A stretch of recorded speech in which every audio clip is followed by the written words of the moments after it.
శ్రీ గురుభ్యో నమః. కృష్ణం వందే జగద్గురుం. పురాణాలు విందాం, వినిపిద్దాం, భాగవతం విందాం, బాగుపడదాం, పిల్లలకి నేర్పిద్దాం గోవింద. సనాతన ధర్మం గురించి పిల్లలకి నేర్పిస్తే పిల్లల్లో మంచి జ్ఞానము ధర్మము ఏర్పడతాయి కన్నయ్య. చిన్నప్పటి నుంచి నేర్పిస్తే ఖచ్చితంగా వాళ్ళు మంచి స్థాయికి వెళ్తారు గోవింద.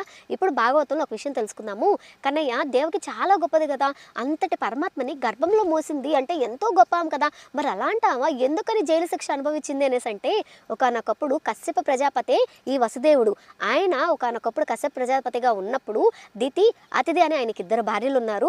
దితి గర్భం ధరించగానే ఆమెకు పుట్టే బిడ్డ వలన అతిథి యొక్క సంతానానికి ఇబ్బంది కలుగుతుందని అతిథి ఈ బిడ్డని నాశనం చేయడమని పంపించగానే ఇంద్రుడిని ఆయన చిన్న రూపంలో దూరి ఒకనొకప్పుడు ఆ మసుచుగా ఉండగా గర్భంలోకి దూరేసి ఆ ముక్కలుగా 7 ముక్కలుగా నరికేశాడు ఆ పిండాన్ని. మనకు తెలుసు కదా, అలా 7 ముక్కలుగా 49 ముక్కలుగా మరుద్గణముల్ని సృష్టింపజేశారు అని చెప్పేసి. ఆ మరుద్గణములు ఇంద్రుడితో సమానంగా ఉంటారనేసి మనం ఇంతకుముందు చాలాసార్లు చెప్పుకున్నాం, రామాయణంలో చెప్పుకున్నాము, చిన్నగా కూడా మనం చెప్పుకున్నాం కాబట్టి మళ్ళీ వివరణ అక్కర్లేదు, క్లుప్తంగా చెప్పేస్తున్నాను. అలాగా నువ్వు నా గర్భాన్ని నాశనం చేసావు కాబట్టి అని దితి శపించిందనమాట. నీవు నా గర్భాన్ని నాశనం చేసావు కాబట్టి నువ్వు 7 సంవత్సరాలు అంటే నా బిడ్డ 7 ముక్కలుగా నరికేసావు కాబట్టి 7 సంవత్సరాలు నువ్వు కారాగారంలో శిక్ష అనుభవించుగాక, 7 మంది బిడ్డలు నీకు నాశనం అయిపోగాక, 7 గర్భాలు నీకు నాశనం అయిపోగాక అని శపించింది. అలాగే నీకు 8వ బిడ్డ పుట్టి కూడా నీకు దూరంగా పెరుగుగాక అని శపించింది.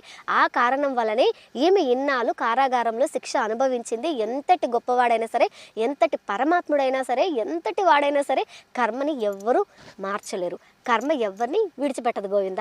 ఇక్కడ మనకి సుస్పష్టంగా అర్థమవుతుంది కదా కన్నయ్య. అలాగే 16 కళలతోటి ఆయన యొక్క శక్తిని వసుదేవుళ్ళు పంపగానే వసుదేవుడు ఎంతో ఆనందంతో, ఆహ్లాదంతో, తన్మయత్వంతో వర్ణనాతీతమైన ఆనందాన్ని అనుభవించారు. కించిత్ కాలం మాత్రమే నారదాది మహర్షులు కూడా ఈ ఆనందాన్ని అనుభవిస్తారు, కానీ కొంచెం కాలం మాత్రమే, ఎక్కువ కాలం దాన్ని మనం భరించలేము. ఎందుకంటే మనం కూడా ఎక్కువసేపు నవ్వేమంటే కడుపు నొప్పి వచ్చేస్తుంది కదా. అటువంటి వర్ణనాతీతమైన సంతోషాన్ని, ఆహ్లాదాన్ని ఎలా వర్ణించగలం? అటువంటి సంతోషాన్ని ఆయన పొందిన తర్వాత ఆయన కరస్పర్శ ద్వారా దేవకి గర్భంలోకి పంపించారు. ఇది సుస్పష్టంగా మనకి గర్గ భాగవతంలో ఉంది, వ్యాస భాగవతంలో ఉంది, ఉద్ధవుడు రచించిన భాగవతంలో ఉంది. అలాగే నేటికి 50 ఏళ్ల క్రితము ఒక మహానుభావుడు రచించిన భాగవతంలో కూడా ఉంది. ఇంతకీ 50 ఏళ్ల క్రితం అనేసి అంటే ఈ మధ్య కాలంలోనే కదా. ఆ మహానుభావుడు ఎవరో మనం తెలుసుకోవాలి కదా కన్నయ్య. ఒకనొకప్పుడు ఒక హరిద్వార్ దగ్గరికి ఒక కుటుంబం వచ్చిందనమాట గంగా స్నానం చేయడానికి. అక్కడికి భార్య భర్త 5 ఏళ్ల పిల్లవాడు వచ్చారు. ఆ గంగ ఉధృతకి తట్టుకోలేక ఆ బిడ్డ అందులో పడిపోయి కొట్టుకెళ్ళిపోయారు.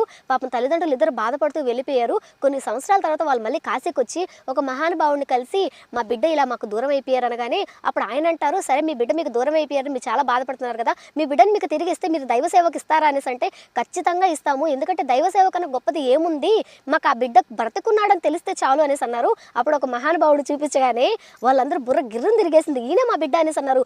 ఎలా కనిపెట్టారా అని అనుకుంటున్నారేమో. వాళ్ళు శ్రీవత్స గోత్రులు అనమాట. వాళ్ళు చిన్నప్పుడే శంఖం చక్రాలు కాల్చారు, అలాగే శ్రీ అనే ఒక అక్షరాన్ని రాయించారు. దాన్ని బట్టి గుర్తుపట్టారు, ఈయన మా బిడ్డ అని గుర్తుపెట్టారు. తర్వాత దైవ సేవకే ఇచ్చేశారు గోవింద. ఇంతకీ ఆయన ఎవరు అనుకుంటున్నారా? బ్రహ్మచారి గన్నయ్య. చాలా సంతోషం అనిపించింది గోవింద. ఆయన 5 ఏళ్ల క్రితం ఆ నీళ్ళలో పడిపోయారు కదా. ఒకనొకప్పుడు మణికర్ణికలో స్నానం చేయడానికి ఒక ఆశ్రమాన్ని నడిపిస్తూ ఉన్న ఒక ఆయన వచ్చేసి అక్కడ స్నానానికి వచ్చారు. రాగానే నల్లగా వెళ్తూ ఉంది జుట్టు మాత్రమే. ఏంటబ్బా ఇది అనేసి జుట్టు పుచ్చుకొని పైకి లేపగానే ఈ 5 ఏళ్ల పిల్లాడు కనిపించాడు. ఈయనకి పూర్వజన్మ వృత్తాంతం ఉంది, ఈయన మహానుభావుడని ఆయనకి తెలుసు కాబట్టి ఆయన తీసుకెళ్ళిపోయాడు. ఆయన ప్రభు దత్తకు తీసుకున్నాడు కాబట్టి ప్రభుదత్తుడు, అలాగే బ్రహ్మచారి దీక్షతో ఉన్నాడు కాబట్టి ప్రభుదత్త బ్రహ్మచారి అయ్యారు. ఆయన చక్కగా ఆయన తీసుకొచ్చి అన్నీ నేర్పించారు కన్నయ్య. మహానుభావుడు ఆయన. నిజంగానే ఆయన ఎన్నో భాషల్లో భాగవతాన్ని చెప్పేవారు. నిజానికి ఆయన భాగవతం చెప్తూ ఉంటే ప్రభుదత్త బ్రహ్మచారి గారికి అరచేతుల్లో శ్రీకృష్ణుడు దర్శనం ఇచ్చేవాడంట, కృష్ణ లీలలు అరచేతుల్లో కనిపించేవంట గోవింద. అంత గొప్ప భాగవతాన్ని రచించారు ఆయన. అలాగే ఆయన రచించిన భాగవతాన్ని సంస్కృతంలో రాయడానికి మా గురువు గారి యొక్క తండ్రి గారు సహకరించారు. ఆయన చెప్తూ ఉంటే మా గురువు గారి యొక్క తండ్రి గారు రచించారు కన్నయ్య, ప్రేమతో అని చెప్పి ఆయన సంతకం కూడా పెట్టి మా గురువుగారి వారి తండ్రి గారికి ఇచ్చారు కన్నయ్య. నాకు చాలా సంతోషం అనిపించింది ఇది వినగానే. అంత గొప్ప మహానుభావుడు అనమాట ఆయన. ఆయన సుస్పష్టంగా చెప్పారు, కేవలం కరస్పర్శ ద్వారానే గర్భవతి అయ్యింది దేవకి అనేసి. అందుకు చెప్తున్నాను ఇదంతా గోవింద. ఇక ఆ ప్రభుదత్త బ్రహ్మచారి నారద మహర్షి అంశతో పుట్టారనేసి చాలా మంది మహానుభావులు చెప్పారు. నిజానికి అంత గొప్పవాడు అంశ కాబట్టే ఆయన ఇంత గొప్పగా ఉన్నారనేసి నేనైతే అనుకుంటున్నాను, నేనైతే నమ్ముతున్నాను కూడా గోవింద. చక్కగా ఇది విన్నాం కదా. ఇంకొక మాట ఏంటంటే వసుదేవుడు దేవకి వీళ్ళిద్దరి దగ్గర ఎప్పుడు వైకుంఠంలో వస్తున్న పారిజాత పుష్పాల నుంచి వస్తున్న వాసన వచ్చేదంటే వీళ్ళ శరీరంలోంచి. కారణం ఏంటో తెలుసా? ఎందుకంటే వీళ్ళు కారణ జన్ములు కాబట్టి. నిజానికి ఆ కారాగారంలో బయటకు వెళ్ళడానికి లేదు, మలమూత్ర విసర్జన చేయడానికి లేదు, స్నానాగారము లేదు. ఎంతో ఇబ్బంది పడ్డారు 8-7 సంవత్సరాలు కన్నయ్య. 8వ సంవత్సరం పెద్ద శిక్ష ఏం అనుభవించట్లేదు. అందుకే 7 సంవత్సరాలు మాత్రం వాళ్ళు చాలా కష్టపడినప్పటికీ వాళ్ళ శరీరంలోంచి దుర్వాసన అనేదే లేదు కన్నయ్య. అంత మంచి వాసన వచ్చేదనమాట. ఇప్పుడే అర్థమైంది కదా వాళ్ళ గొప్ప వాళ్ళనేది గోవిందా. గొప్ప వాళ్ళని మనతో పోల్చుకోకూడదు. మన ఈ కలియుగంలో ఉన్నవి వాళ్ళకి అంటకట్టకూడదు కన్నయ్య. దానికి ఇక్కడికి చాలా చాలా తేడాలు. యుగాల్ని బట్టి మనుషులు మార్పు వస్తుంది, మాట తీరు మార్పు వస్తుంది, మనిషి శరీరంలో మార్పు వస్తుంది. అప్పట్లో రాముడు ఉన్నప్పుడు చాలా పొడుగ్గా ఉండేవాళ్ళంట, తర్వాత కొంచెం ఇప్పుడు నేనైతే 2 అడుగులే ఉన్నాను, ఏం చేయలేం కదా కన్నయ్య. అలాగే గర్భవతి అయిన దేవకి గర్భంలో నుంచి వస్తున్న కాంతికి చుట్టూ చీకటిగా ఉన్న కారాగారం కూడా వెలుతురుతో వెలిగిపోతూ ఉందంట. 7వ గర్భంలో ఉన్నప్పుడు కాంతి కనిపించింది, కానీ ఇంత కాంతి తట్టుకోలేనంత కాంతి కనిపించేది కాదంట. ఈ కాంతి తట్టుకోలేక కంసుడు, ఒరే నాయన ఇదేంట్రా ఇంత కాంతి వస్తుంది, అసలు నేను బావ మాట ఇది జావ గారిపోకుండా అప్పుడే చంపేసి ఉంటే మా చెల్లెలు బాగున్నేమో, సరే ఇప్పుడు చంపదామా అంటే నిండు గర్భవతిని చంపిన పాపం నుంచి నేను ఇప్పట్లో బయట పడలేని అందరూ ఊస్తూ ఉండుంటే అందరూ వచ్చి ఏంట్రా ఈడు సొంత చెల్లెల్ని గర్భవతిని చంపేశాడు అనేసి అంటూ ఉంటే దానివల్ల నేను శోభిలను నేను వద్దాగా ఎగిరిపోతాను, నేను ఇప్పుడు ఎలా చేయాలి, ఎలాగైనా సరే వాడు పుట్టిన వెంటనే వాడిని చంపేసేయాలి, ఆ కడుపులో ఉన్నవాడు ఖచ్చితంగా నాకు కంటకుడు అవుతాడు, తెలుస్తుంది కదా నాకు అని చెప్పేసి ప్రతిరోజు వాడి గురించి అనుకుంటూనే ఉన్నాడంట, ఆ కడుపులో ఉన్న వాడి గురించి. అలాగే అక్కడ కాపలా కాసే వాళ్ళని కట్టుదిట్టం చేశారు. 80 మందిని కాపలాగా పెట్టారు. అలాగే 8 గంటలకు ఒకరు బ్యాచ్ లెక్కన వచ్చేసి ఇక్కడ కాపలా కాయాలి. ఎట్టి పరిస్థితుల్లో ఏ సమయంలో అయినా సరే ఆమె కడుపులో నుంచి బిడ్డ బయటికి రాగానే డెలివరీ అయిన ఫస్ట్ వార్త నాకే తెలియాలి అని చెప్పేసి అక్కడ కృష్ణుడే కళ్ళు తెలిసిన కృష్ణుడే, ఎక్కడో విష్ణు వస్తున్నాడు నన్ను చంపేస్తాడు, అమ్మ వచ్చేస్తున్నాడు చంపేస్తున్నాడు, తింటున్న కృష్ణుడే, తిండుకుపోయిన కృష్ణుడే, నిద్రపోతున్న కృష్ణుడే, లేచిన కృష్ణుడే, నడుస్తున్న కృష్ణుడే, ఆఖరికి నీళ్లు తాగుతున్న కృష్ణుడే, మద్యం తాగుతున్న కృష్ణుడే, అందులో కూడా కనిపించేవాడంట. పెరుగేసుకుంటే పెరుగులో కృష్ణుడే, చారేసుకుంటే చారులో కృష్ణుడే. అలాగా నిజానికి నిజమైన భక్తి కన్నా భయంతో భక్తే గొప్పగా అయిపోయింది కన్నయ్య. ఎలా హిరణ్యాక్షుడు హిరణ్యకశిపుడు మాదిరిగా ఈడు కూడా అలాగే తయారయ్యాడు గోవిందా. ఒకప్పుడు వాళ్ళ భార్యలు ఇద్దరు గొంతు పిసికేసి నువ్వే విష్ణువు అంటే వాళ్ళు గొప్ప, వాళ్ళు గజలక్ష్ములు కాబట్టి తోపు తోసేసి ఎవడరా నువ్వు అనేసి అంటే ఎవరు మిమ్మల్ని నేను గొంతు పిసికేసాను, నేను ఇంకా విష్ణువు అని అనుకున్నాను అనేసి అంటే విష్ణువు కాదు మేమే అనేసి అన్నారు. నిజానికి వాళ్ళు ఎలా బయటపడ్డారో తెలుసా గోవిందా, జరాసంధుడు కూతుర్లోళ్ళు. అదే మనలాంటి వాళ్ళు అయితే డామని ఉండేవాళ్ళు, వాళ్ళు జరాసంధుడు కూతురు కాబట్టి ఓ మాదిరిగా ఉన్నారు కాబట్టి ఒక గుద్దు గుద్దేశారు, దెబ్బకు వాడే పక్కకు పోయాడు గోవిందా. అలాగా తింటున్నా లేస్తున్నా తిరిగినా తిరగపోయినా దే పని చేస్తున్నా సరే, ఏ మాట విన్నా సరే, ఏ సప్పుడు వినిపించినా సరే కృష్ణుడే విష్ణువే అనుకునేవాడు అనమాట. అలా ఉన్నాడు కంసుడు. ఇక దేవకి విషయానికి వస్తే రోజు రోజుకి కాంతి పెరిగిపోతూ ఆమెకి తెలియని ఒక తన్మయత్వం వస్తుంది. అసలు ఆమెకు తెలియకుండా కొన్ని ఆలోచనలు కూడా ఆమెకి మంచి ఆలోచనలు వస్తూ ఉన్నాయన్నమాట గోవిందా. ఒకనొకప్పుడు సూక్ష్మ రూపంలో దేవతలు అందరూ సమావేశమయ్యారు ఆ జైల్లో, ఆమెకు కనిపిస్తున్నారు. కానీ నిజమా మాయా అబద్ధమా ఏమీ అర్థం కావట్లేదు అనమాట. చూస్తూ ఉందనమాట. చిన్న రూపాల్లో దేవతలందరూ ఈమె బొజ్జకేసి దండం పెట్టుకుంటా ఉన్నారనమాట. జగన్నాటక సూత్రధారి అయిన జగన్నాథుడిని మోస్తున్న నువ్వు కూడా జగన్మాతవే తల్లి అని ఆమెకు కూడా నమస్కరిస్తూ పలు విధాలుగా స్తుతించారు కన్నయ్య. అద్భుతంగా స్తుతించారు గోవిందా. ఈ సంసారం అనేది ఒక పెద్ద చెట్టు అనేసి ఈ చెట్టుకున్న పండ్ల గురించి ఆహా ఎంత బాగా వర్ణించారో మా గురువుగారు, అంత గొప్పగా ఇంకెవ్వరు వర్ణించలేరు కన్నయ్య. 18 పురాణాలు 18 ఉప పురాణాలు ఏకదాటిగా చెప్పిన ఘనత కేవలం మా గురువు గారికి చెల్లింది. ఇంక ఎవరికి చెల్లదు, ఇంకెవరు చెప్పరు కూడా కన్నయ్య. అంత గొప్పగా మా గురువుగారు ఒక్కరే చెప్పారు కన్నయ్య. ఎందుకు ఇంత గొప్పగా చెప్తున్నావు అనేసి అనుకుంటారేమో. మీరు యూట్యూబ్లో ఎవరైనా చూసుకోండి, మొత్తం సంపూర్ణ పురాణాలు ఉప పురాణాలతో సహా చెప్పిన వారు ఎవరు అనేసి అంటే కేవలం మా గురువుగారే కన్నయ్య. అటువంటి మా గురువు గారికి నేను శిష్యురాలైనందుకు కోటి కృతజ్ఞతలు చెప్పుకుంటున్నాను కన్నయ్య.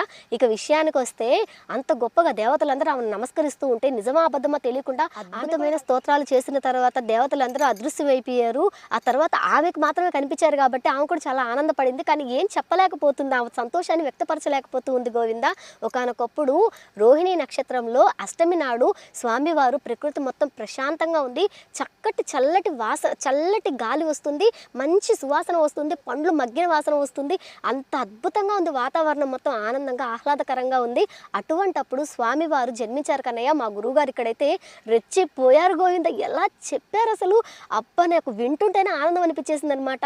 మంచిగా వాన వస్తూ ఉంది, ఆ వాన ముత్యాల్లా పడుతుందంట. వాన ఒకసారి వాన పడితే మనకి భీకరంగా ఉంటుంది, భయం వేస్తుంది ఉరుములు మెరుపులకి. అట్లా లేదంట, అద్భుతమైన ఆహ్లాదకరమైన వానలు.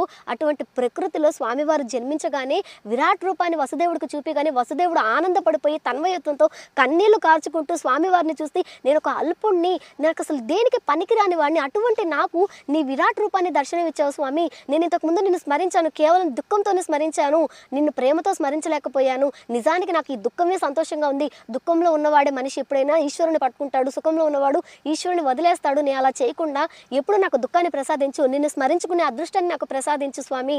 చాలామంది వివిధ రకాల కారణాలు చూపించి నీకు దూరం అయిపోతున్నారు. చదువుకున్న పండితులు మూర్ఖులయ్యి ఈశ్వరుడు ఇంట్లో ఉండకూడదు, శివలింగం ఇంట్లో ఉండకూడదు, సాలగ్రామం ఇంట్లో ఉండకూడదని పలు పలు విధాలుగా మాట్లాడి జనాల్ని భయభ్రాంతులకు గురి చేసి నీకు దూరం చేసేసి ఏం పాముకుంటారో తెలియకుండా ఉన్నారు జనాలందరూ. అటువంటి వాళ్ళందరూ అజ్ఞానులై ఉన్నారు. వాళ్ళందరికీ జ్ఞానాన్ని ప్రసాదించు స్వామి. నీవు మమ్మల్ని అనుగ్రహించు స్వామి. శివలింగం ఇంట్లో ఉండొచ్చు, స్త్రీలు ముట్టుకోవచ్చు, సాలగ్రామాన్ని ముట్టుకోవచ్చు, చక్కగా పూజ చేయొచ్చు, అభిషేకం చేయొచ్చు. శివలింగం ఇంట్లో ఉంటే ఆ లింగం ఉన్న ఇల్లు కేవలం కైలాసం అయిపోతుంది ఏకంగా అన్న విషయాన్ని జనాలందరికీ తెలియజేయడానికి నీవు మళ్ళీ మాకు జన్మించావా స్వామి అని పలు పలు విధాలుగా స్తోతించి ఆయన ఎంతో ఆనందంతో తన్మయత్వంతో సంతోషపడిపోయాడు గోవిందా.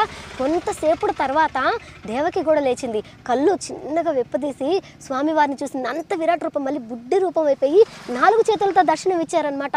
ఆ 4 చేతులతో దర్శనాన్ని చూసిన అమ్మవారు ఆనందపడిపోయి, ఓ స్వామి నీవు నాకు దర్శనం ఇస్తున్నావు, నువ్వు ఎలాంటి వాడువో తెలుసా, నీవు ఒక దీపం లాంటి వాడు. దీపంతో పోల్చింది. ఎందుకో తెలుసా, ఈ కారాగారం ఉందే చీకటి, ఈ చీకటి అనేది అజ్ఞానం అనమాట. జ్ఞానం అనేది దీపం. ఆ దీపానివే నీవు స్వామి. నాకు జ్ఞానాన్ని ప్రసాదించి ఈ అజ్ఞానాన్ని తొలగించడానికి నా కడుపును పుట్టావా స్వామి. నేను ఇంకా అజ్ఞానంలోనే ఉన్నాను స్వామి. ఇంత గొప్ప రూపానివి ఇంత బుల్లి పొట్టలో ఎలా దాచుకున్నాను నేను నిన్ను మోసే శక్తిని కూడా నువ్వే నాకు ఇచ్చావు స్వామి అంటూ అమ్మవారు పలు పలు విధాలుగా స్వామివారిని స్తుతించారు. ఇటువంటి మరిన్ని ఘట్టాలతో విశేషాలతో రేపటి రోజు కలుసుకుందాము. బలం గురు ప్రవర్ధతం. జై శ్రీరామ్ గోవింద.